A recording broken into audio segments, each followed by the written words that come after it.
প্রথমেই থাকছে করোনায় আক্রান্ত ডিবি প্রধান হারুন।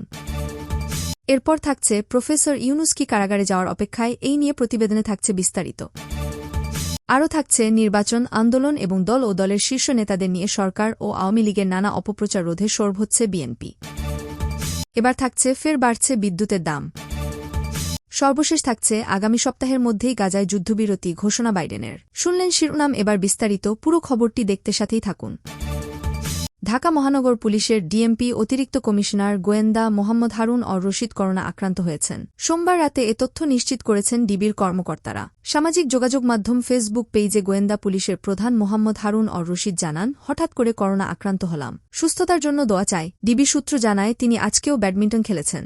আগামীকাল পুলিশ সপ্তাহ উপলক্ষে তিনি প্রধানমন্ত্রী সহ অন্যান্য ভিআইপিদের প্যান্ডেলে ওনার গুরুত্বপূর্ণ দায়িত্ব থাকায় করোনা টেস্ট করা বাধ্যতামূলক, সে কারণে করোনা পরীক্ষা করিয়েছেন। এরপরই ফলাফল পজিটিভ এসেছে। ডিবি জানায়, করোনা পজিটিভ আসার পরে বর্তমানে বাসায় বসে চিকিৎসা নিচ্ছেন অতিরিক্ত commissioner Mohammad Harun or Rashid. Professor Yunus কি কারাগারে যাওয়ার অপেক্ষায়? চীনের অর্থায়নে বানানো পদ্মা সেতুর উদ্বোধনের সময় প্রধানমন্ত্রী শেখ হাসিনার খায়েশ হয়েছিল দেশের স্বনামধন্য দুই ব্যক্তিকে পদ্মার ঘোলাটে পানিতে চুবানার। এদের মধ্যে প্রথমজন হলেন শেখ হাসিনার রাজনৈতিক প্রতিদ্বন্দ্বী এবং দেশের প্রথম মহিলা প্রধানমন্ত্রী বেগম খালেদা জিয়া, আর অপরজন হলেন শান্তিতে নোবেলজয়ী মুহাম্মদ ইউনুস। পদ্মা সেতু প্রকল্পে দুর্নীতির অভিযোগে বিশ্বব্যাংক অর্থায়ন বন্ধ করে দেওয়ার পেছনে ইউনুসের হাত রয়েছে বলে মনে করেন হাসিনা। শেখ হাসিনা তার পানিতে চুবানার খায়েশের অংশ হিসেবেই খালেদা জিয়াকে প্রথমে জেলে আটক করেছেন, এরপর গৃহবন্দী করে রেখেছেন 6 বছরের বেশি সময় ধরে। খালেদা জিয়ার এই কারাদণ্ডকে রাজনৈতিক ষড়যন্ত্র বলে মন্তব্য করেছে যুক্তরাষ্ট্রের স্টেট ডিপার্টমেন্ট। তাদের বার্ষিক মানবাধিকার রিপোর্টে বলা হয়েছে, খালেদা জিয়াকে নির্বাচন প্রক্রিয়া থেকে সরিয়ে রাখতেই এই সাজা দেওয়া হয়েছে।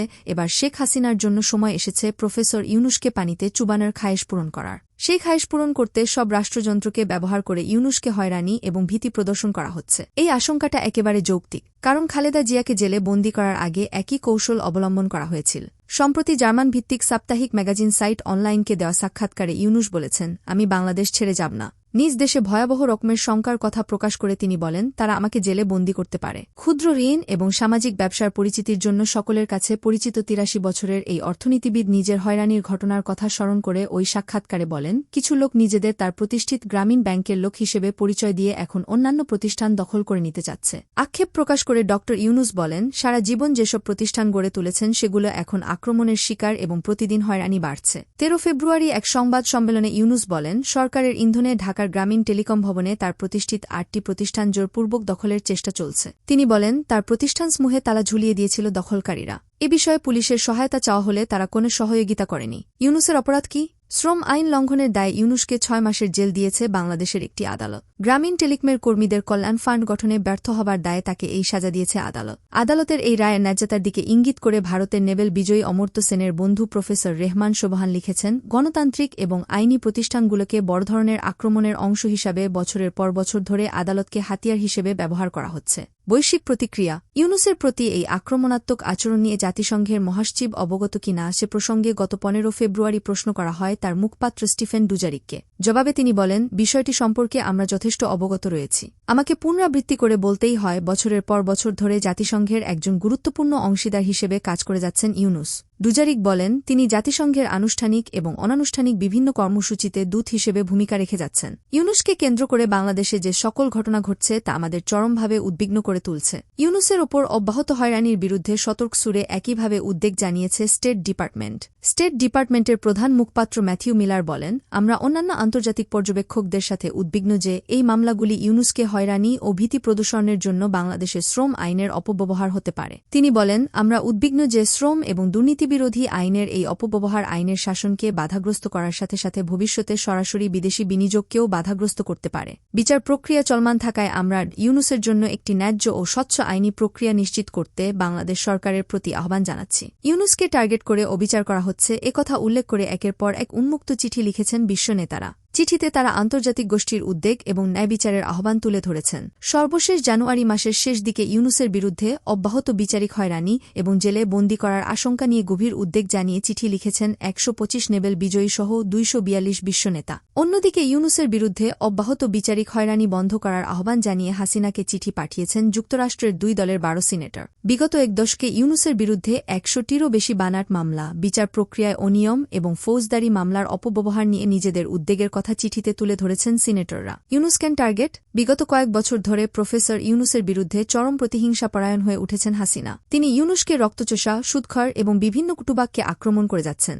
সমালোচকদের কেউ কেউ বলছেন যে হাসিনা তার ওপর নিজের ক্রোধের বহিঃপ্রকাশ ঘটাচ্ছেন এই কারণে যে সারা বিশ্বে ইউনুসের খ্যাতি শেখ হাসিনা এবং তার বাবা শেখ মুজিবুর রহমানেকেও ছাড়িয়ে গেছে। অনেকে এটাও মনে করে আশ্চর্য হন যে হাসিনা নোবেল পুরস্কার না পাওয়াটাই ইউনুসের বিরুদ্ধে আক্রোশের মূল কারণ হাসিনার তেষামতকারীরা এটা বলে থাকেন যে নোবেল পুরস্কার পাবার জন্য ইউনুসের চাইতে বেশি যোগ্য হাসিনা। যদি আন্তর্জাতিক স্বীকৃতি শেখ হাসিনার অভীষ্ট লক্ষ্য হয়ে থাকে তাহলে 2021 সালে রিপোর্টার্স উইদাউট বর্ডার্সের দেওয়া গণমাধ্যম স্বাধীনতার শিকারী তকমা নিয়ে তার খুশি থাকা উচিত। গত 8 জানুয়ারি জালিয়াতি নির্বাচনে জয়লাভের ঠিক পরদিন ভারতের এক সাংবাদিক হাসিনাকে প্রশ্ন করেন বিনয় প্রকাশের বহিঃপ্রকাশ হিসেবে ইউনুসকে তিনি ক্ষমা করে দিবেন কিনা। জবাবে হাসিনা বলেন, এটা শ্রম আদালতের বিষয়, তার নিজ প্রতিষ্ঠানের কর্মীরা বঞ্চিত হয়েছে, আমার এখানে কিছু করার সুযোগ নেই, তাকে ক্ষমা করার বিষয়টি আমাকে বলা ঠিক নয়, বরং তার উচিত শ্রমিকদের কাছে ক্ষমা চাওয়া। অনেক পর্যবেক্ষক মনে করেন শেখ হাসিনার নেতৃত্বাধীন কর্তৃত্ববাদী শাসনব্যবস্থা, চরম মানবাধিকার লঙ্ঘন এবং বিরোধী রাজনৈতিক কর্মীদের দমন এসবের বিরুদ্ধে ইউনুস কোনো বলিষ্ঠ প্রতিবাদী কণ্ঠ নন।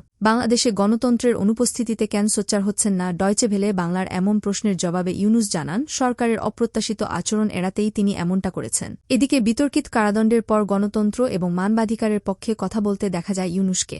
সম্প্রতি সিএনএনের ক্রিস্টিয়ান আমানপারকে দেওয়া এক সাক্ষাৎকারে ইউনুসের মেয়ে মনিকা ইউনুস বলেছেন, তার বাবা একসময় হাসিনার সাথে কাজ করেছেন, ভবিষ্যতে এরকম সুযোগ আবার পেলে তা গ্রহণ করবেন কিনা। ডয়চে ভেলের সাংবাদিকের এমন প্রশ্নের জবাব সরাসরি নাকচ করেননি এই নোবেল বিজয়ী। জবাবে ইউনুস বলেন, একসঙ্গে কাজ করার বিষয়ে আমি কি এতে বাধা হয়ে দাঁড়িয়েছি? এ নিয়ে কেউ আমাকে কিছু বলেনি, আর অন্যদিকে আমি তো তার চোখে শেখ হাসিনা খুব খারাপ একজন লোক, রক্তচোষা, ডাকাত বলে অবিরত গালি দিয়ে যাচ্ছেন। আমাকে গালি না দিলে তিনি তৃপ্ত হন না। যদি আবার হাসিনার সাথে একসঙ্গে কাজ করার সুযোগ পান ইউনুস, তবে কি মানবাধিকার এবং গণতন্ত্রের পক্ষে দাঁড়াবার জন্য তার দেওয়া আহ্বানের সাথে তিনি আপোষ করবেন? জেলে যাওয়া এড়াতে শেখ হাসিনার সঙ্গে হাত মেলানে ছাড়া অন্য কোনো রাস্তা কি তার জন্য খোলা রয়েছে? এই কারাবরণ এড়াতে শয়তানের সঙ্গে সন্ধি ছাড়া সম্ভবত প্রফেসর মুহাম্মদ ইউনুসের খুব কম পথই খোলা রয়েছে। অপপ্রচার রোধে সরব হচ্ছে বিএনপি। নির্বাচন, আন্দোলন এবং দল ও দলের শীর্ষ নেতাদের নিয়ে সরকার ও আওয়ামী লীগ নানা অপপ্রচার করছে বলে মনে করে বিএনপি। এসব অপপ্রচার রোধে সরব হচ্ছে দীর্ঘদিন ক্ষমতার বাইরে থাকা দলটি। অপপ্রচারমূলক বক্তব্য চিহ্নিত করে জবাব দেওয়ার পাশাপাশি সরকারের নানা অনিয়ম, দুর্নীতি এবং দেশের নানা সমস্যা ও এর সম্ভাব্য সমাধান নিয়ে সেক্টরভিত্তিক 10 দফা কর্মপরিকল্পনা প্রণয়ন করা হচ্ছে। ব্যাপক পরিসরে অনলাইন ও অফলাইনে তা তুলে ধরে সরকারের বিরুদ্ধে জনমত গঠন করতে চায় তারা। এ কাজ বাস্তবায়নে দলের মিডিয়া সেলকে দায়িত্ব দিয়েছে হাইকমান্ড। বিষয়টি নিয়ে গত শনিবার মিডিয়া সেলের সঙ্গে ভার্চুয়ালি বৈঠকও হয়েছে। কর্মপরিকল্পনা প্রণয়ন এবং দিনক্ষণ চূড়ান্ত হলে সাংগঠনিক বিভাগ এবং বৃহত্তর জেলা পর্যায়ে কাজ শুরু করবে বিএনপির মিডিয়া সেল। সেখানে সেমিনারের মধ্য দিয়ে রাষ্ট্র মেরামতের রূপরেখা 31 দফাকে নতুন করে ব্র্যান্ডিং করার পাশাপাশি রূপরেখায় আরও নতুন তথ্য ও বিষয় সংযোজন নিয়ে সুধী সমাজের মতামত নেওয়া হবে বলে সংশ্লিষ্ট সূত্রে জানা গেছে। বিএনপির অভিযোগ, আন্দোলন ও দ্বাদশ সংসদ নির্বাচন ইস্যুতে বিএনপির অবস্থান নিয়ে অপপ্রচার চালাচ্ছে সরকার ও সরকারি দল আওয়ামী লীগ।